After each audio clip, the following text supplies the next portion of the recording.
Thank you for joining me. If you're new to my channel, I'm just going to do a brief description on where I'm at and what this is about. Okay, so this is just a quick live presentation. I don't edit my videos. I don't have time for that. And I basically go on live and I sort of ad-lib. But before I go on, I do preparation. I like to prep. So I've prepared today a video that's an expansion on Emerson's bar review video, day 2, hour 2, starting at section 2743. I'm going to put this link below.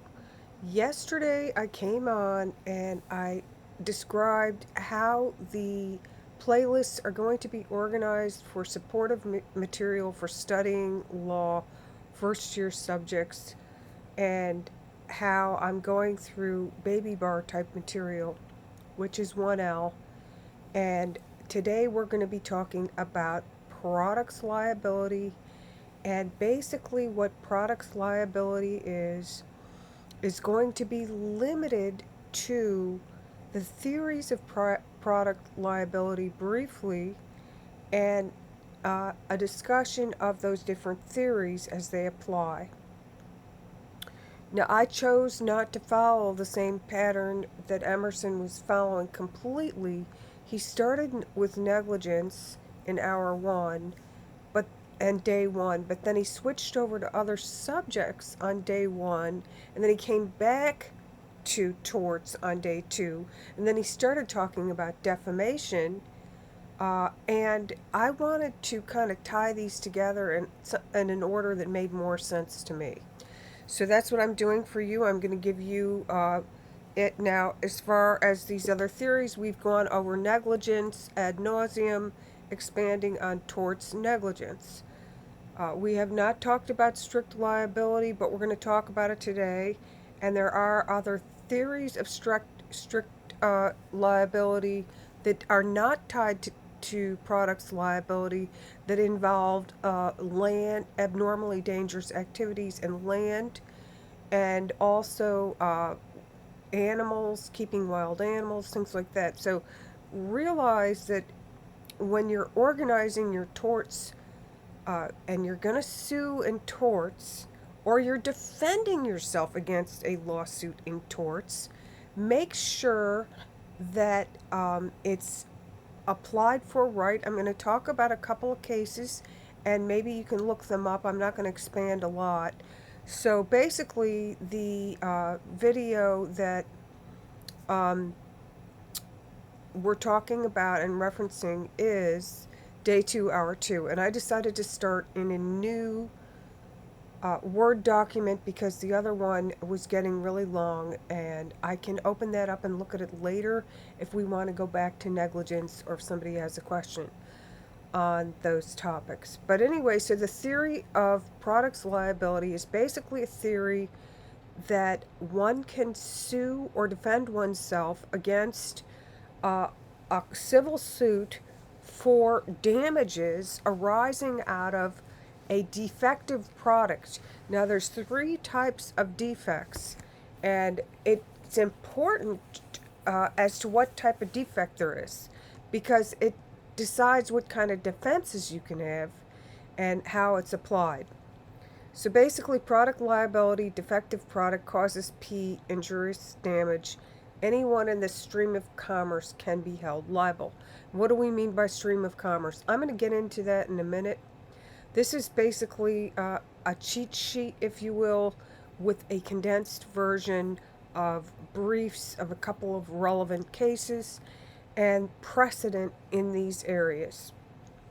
So, okay, so we're looking at defects on things that that are products. It could be a car you're driving in. It could be a, consumerism touches everybody. Excuse me. Now, I want to let you know I also cross-referenced with Gilbert's outline and a couple of other Horn books and cases, and basically Fleming's especially. And I listened to Fleming's CD number 4 that I purchased a while back when I was in 1L. And in there, he said that the babybar loves products liability and they test on it a lot. So I don't know if he meant in essays or if he meant in the multiple choice, but the emphasis of his teachings often kind of focus more or less on fashioning good essays and covering your basis and doing a good analysis. So now, Emerson starts out with strict liabilities at 30.50, and there's also another theory. So there's several theories, 4 theories actually, of which you can sue under products liability, and you could sue under negligence, or say negligence. You could sue under strict liability for a defective product. That would be where someone was grossly negligent, but that you want to put. Wait a minute. Excuse me. Strict liability is where there's no fault, generally speaking, for the defective product, but you can have more than one, and it depends on how the product is shown. Now I'll get to that in a minute. So warranty, express or implied, and then intentional. And I don't know why I was thinking intentional next, and I was starting to talk about that. But basically, when you're awarding damages or asking for damage or what you can get damaged for, it depends on one of these 4 theories, and you can have more than one. So it's intentional, it's warranty, breach of warranty, either express or implied, and it's negligence. And by the way, this is a very important case, McPherson versus Buick, regarding the foreseeable plaintiff and privity. Now, there's overlap with contract UCC because you have a product, right? And sometimes this is where warranty comes in, and contracts, but you're still suing under tort. And one of the things that came up is, are they a foreseeable plaintiff? Do they even have a case? And with UCC, are they in privity? These landmark cases like McPherson versus Buick changed how the law is applied and still stands to this day pretty much in most states. So with all that said, a defective product causes harm, economics damages alone won't suffice. If you lost your job or something like that, or you weren't actually damaged physically. Okay, so you got to prove causation in a lot of these, even sometimes strict liability, because we're going to go over to strict liability in a minute, because strict liability in tort is not strict liability in criminal law. Okay, it's a little bit different. So you're going to have to pick apart the case, the elements of the case, the details, the facts, and the other elements of the case, if you will, and the elements of the law. So you need a proper plaintiff, okay, and you need a proper defendant. And typically the proper defendant is the manufacturer, distributor, or retailer, something in the chain of commerce, or the stream of commerce. So, okay, here is a quote from Emerson. There is strict liability for everyone in the commercial chain of distribution if the product was defective when it left the manufacturer. Now, I put ... here to mean that there's other stuff he said, but then I went to his conclusion, which was then those people are strictly liable.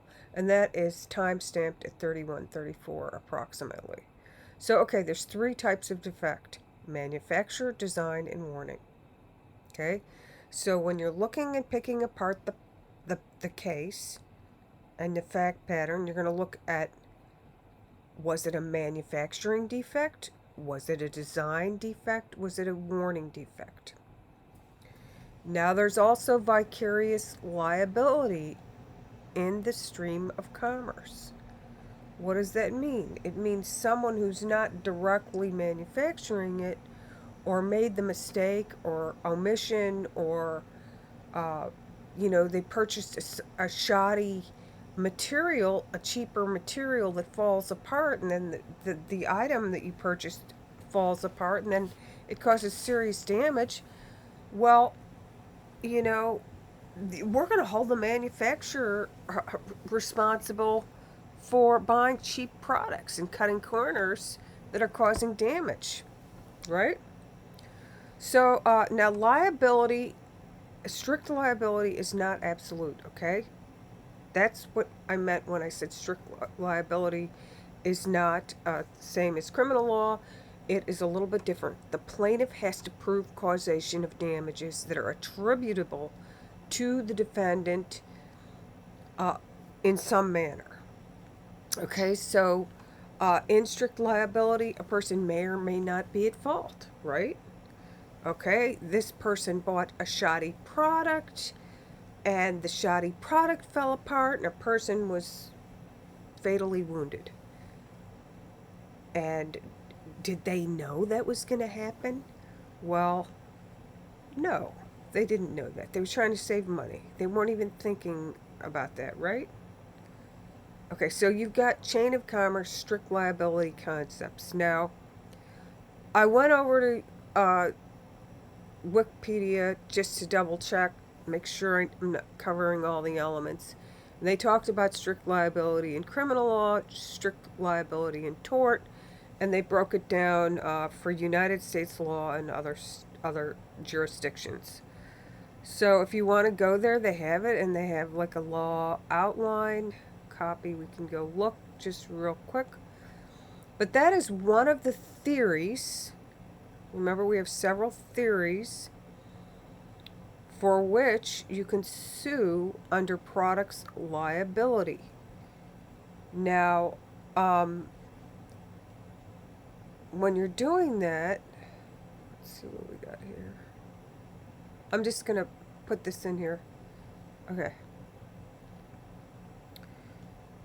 I did highlight a couple of cases. I did not brief them. And I'm actually going to go back to them and then detail them more. But for now, they talk about ownership of wild animals. Remember at the beginning I said, strict liability and tort, we're talking specifically about products liability, okay? So,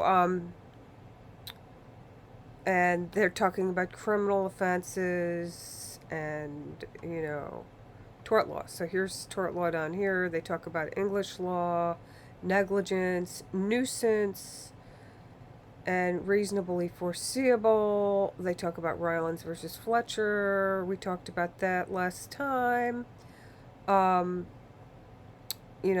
collisions, and they talk about other countries. So anyway, let's get back to here. So just so that you're clear, when you use strict liability under products liability, the definition, the nuances, and the meaning of the word are going to be different than they are applied in other branches of law and other countries. A person might be able to be at fault or not be at fault. Okay, so don't do realize there's going to be a difference. Okay, so restatement second 402A, now this comes from a case, is if a product is defective, it causes harm to all foreseeable. Okay, so here is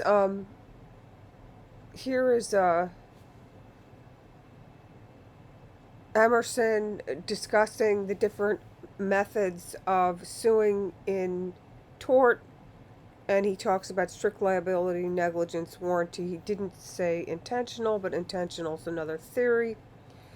But he says causation and damages are required, and he goes on, so you can go watch it if you want. Now, Gilbert's Law Summaries, this is the 2002, it's an old edition, 817, said that even though the word strict liability is used, sometimes fault is assigned. This is paraphrased. The use of negligence is applied in certain styled cases. So the type of defect that, remember I said there were three types of defects: manufacturing defect, design defect, and warning defect. So that's three types of defects. That's when you break apart your product's liability, you need the elements of a product's liability case. And you can sue under different theories in the product's liability, but there are three types of design defect. And if you're going to apply strict liability, you're going to have to look at what type of defect it is to see how you're going to apply fault. Okay? So the type of defect may dictate application of law. So strict liability uniformly applies to manufacturing defects, but not always to warranty, design defects, or warning defects. Okay, so you can have overlap with more or one theory, depending on what happened in the fact pattern. Now, one of these seminal cases is Greenman versus Yuba Power. It's a strict liability case. It also has negligence and warranty breach as theories that were in the suit.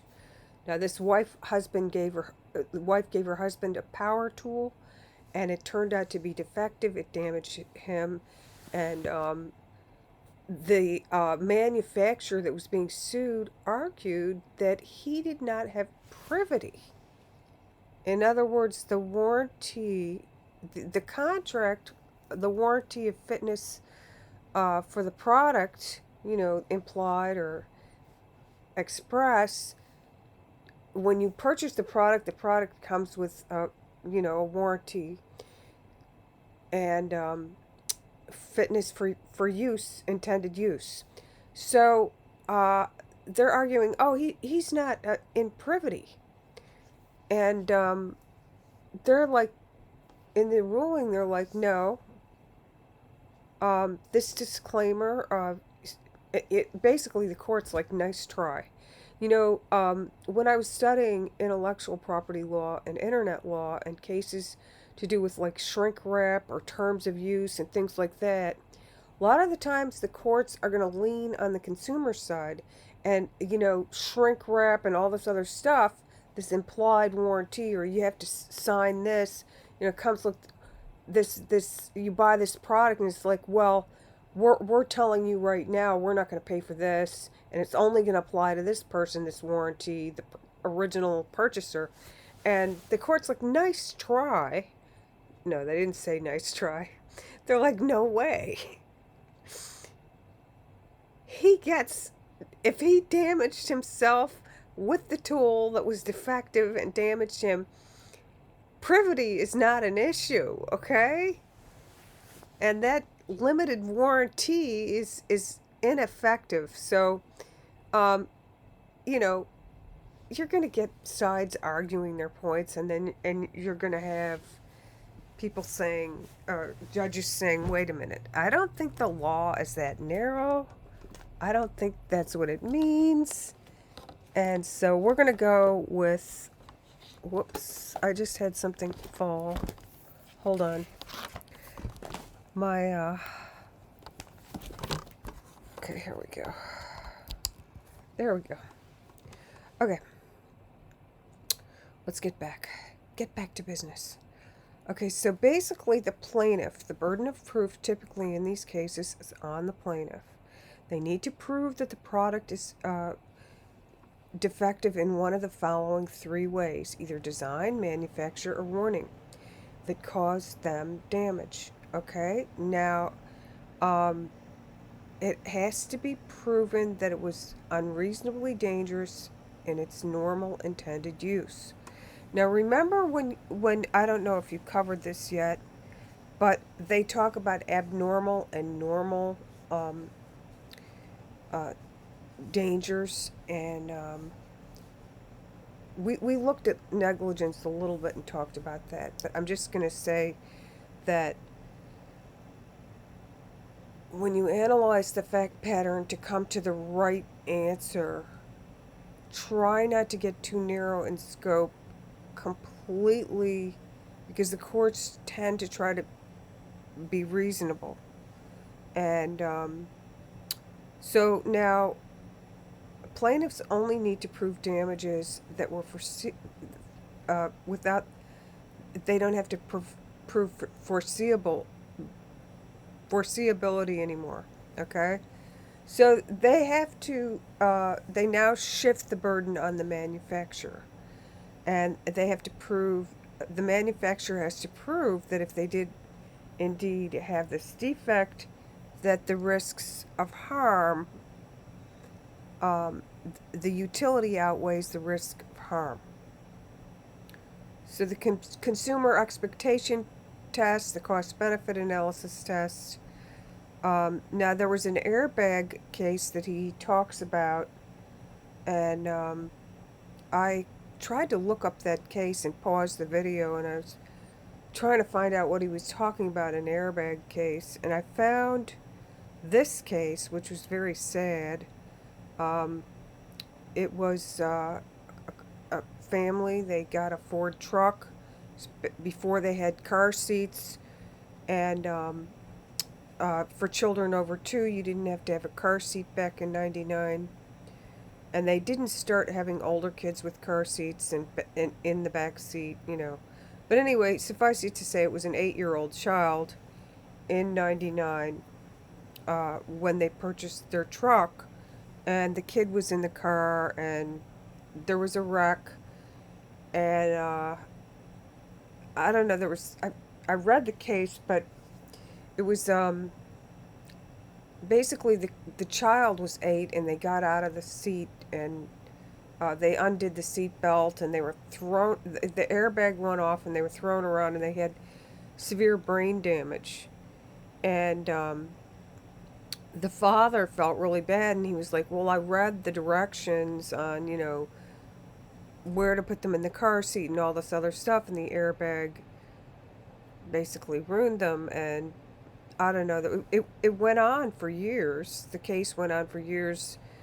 Went to appeals court, and it went up to just 2009, and they were suing on the warning defect about the airbags causing damage, but the parents lost. Ford won.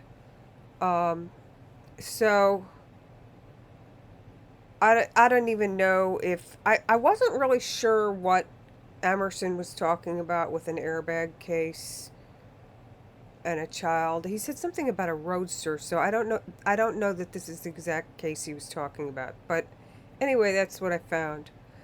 So the other landmark decision, which is the McPherson Buick, we just discussed. So this was kind of stuck in between.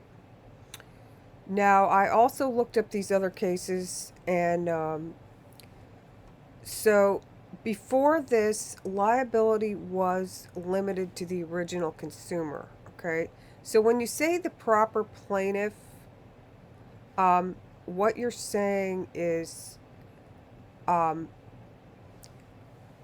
manufacturer going to be held liable for who? Whom is a proper plaintiff? And originally it was limited to the original consumer, and that's where the case, which we're going to talk about in a minute,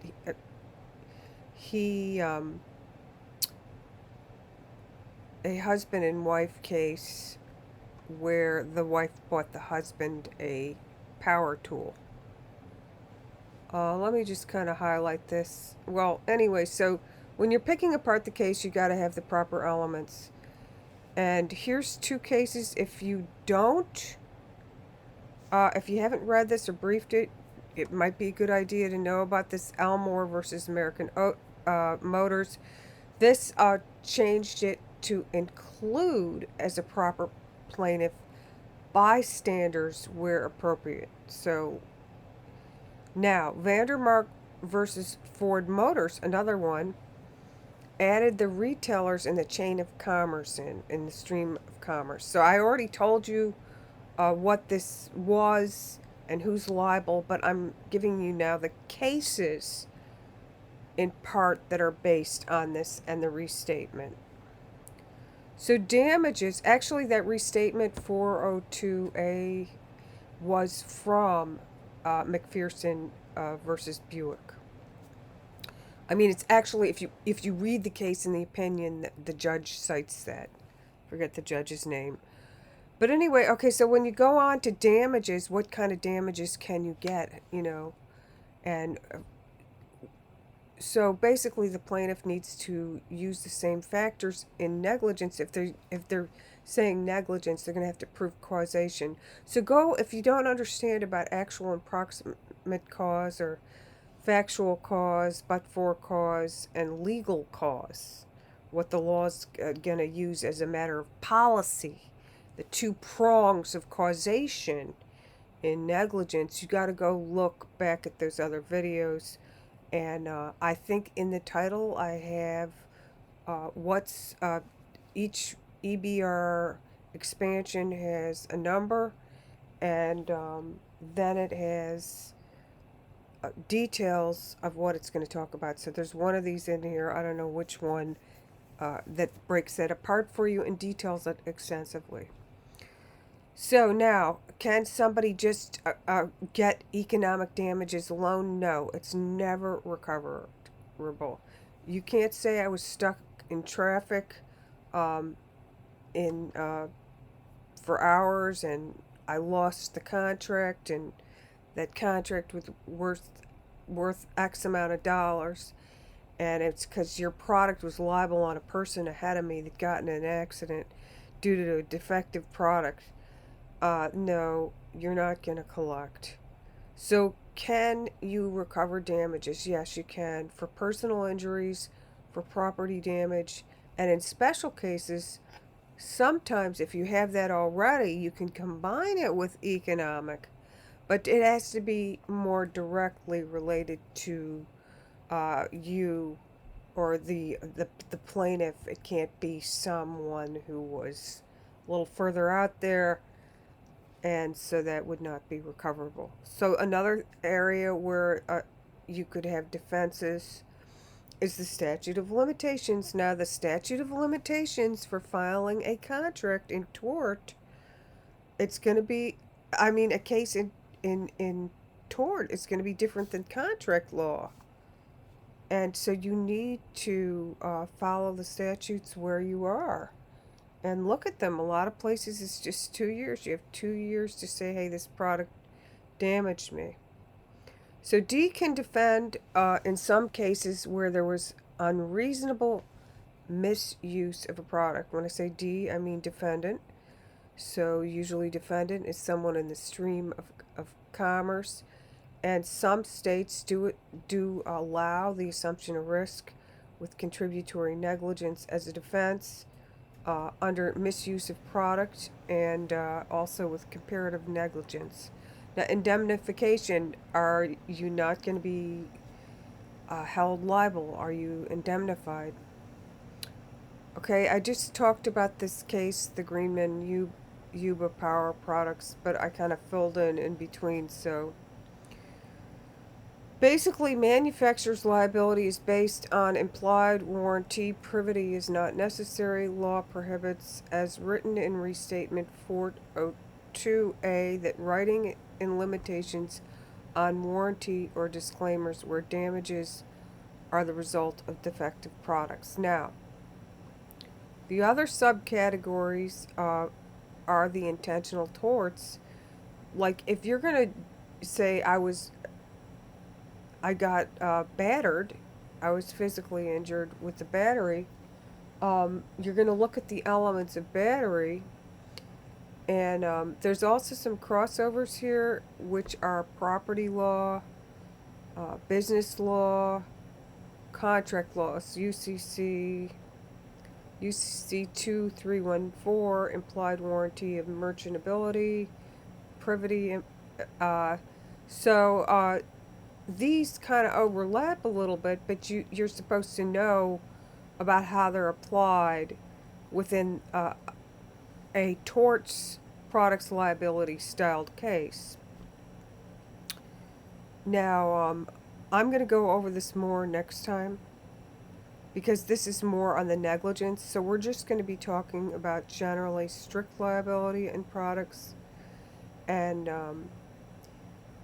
basically what at the very end, and I'm going to go ahead and wrap it up on the products liability. This husband got a concrete cutter, and he shows how the application of law, as he's discussed it, is involved. Now there's another video that's almost 3 hours. It's 234, and I was looking at that and I thought that was the start of products liability, but I was wrong. And I discovered he starts products liability right at the end of defamation. It's kind of funny because I said to myself, well, let me just watch this defamation and see what's on it and label it properly so people know, hey, this is a defamation discussion. And I discovered he starts talking about products liability at the end, and I says, okay, I'll cover whatever he did on the end of this one, and then I'll pick it up when I go to the next video. So day 2, hour 3, or whatever it is. And so, what does this say? Day 2, hour 2. Okay. So, he talks about how this is applied with his drawings, and he just does it in a nutshell, and he reads the case to you. I could not find the case. It's a 1997 bar question. If anybody can find it, let me know. So that's it. That's the long and short of products liability. And you can watch these videos over and over. You can bounce back and forth between them. I'm going to put up some multiple choice questions. And I just stopped doing the multiple choice because I thought a lot of... I'm looking through the 100 questions and trying to pull out the torts ones. And I deleted all the old ones because I wanted to do them over. And I forgot to write down which questions were torts, so I have to look carefully at each of the questions to see, is that a criminal law question or is that a contracts or torts question? And I'm going in the order they're popping up in the 100 questions. So I'm going to put more up, but I'm like, well, these questions are covering stuff I haven't covered. So I'm trying to maybe go through all this and cover it first. I'll kind of go back and forth. But anyway, according to Fleming, the babybar loves these products liabilities. In a nutshell, to circle back, realize that there's 4 theories for which you can sue under it. There's different types of defect. There's 3 types of defect. And you would want to memorize these when you're analyzing the fact patterns. This is where he talks about it. The sound quality isn't so great. He erases all the defamation stuff and he starts into the products liability. If you want to do any homework or any reading, you can look at some of these other cases that I posted on the other video, because they do talk more on products liability. Products liability is going to take a while. This is just sort of like a broad oversweep, a beginning start on it. Thank you for listening. Take care and have a great rest of your day. Bye.